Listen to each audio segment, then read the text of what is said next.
Nagpadayo ng pagpamaligya sa tag 20 pesos matag kilo sa bugas humay sa kalungsuran sa lalawigan sa Sugbo. Ubos kini sa programa nga Benteng Bigas Meron Na o PBBM.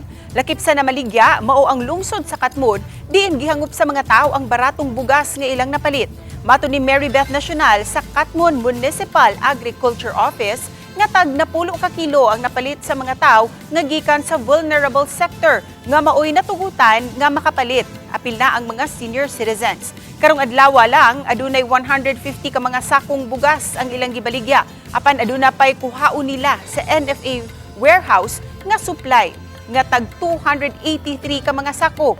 Nagsugod sila sa pagpamaligya ni atong April 30 hangtod May 1. Apan napahunong kini ato sa panahon sa eleksyon ug mibalik na human sa pinilian.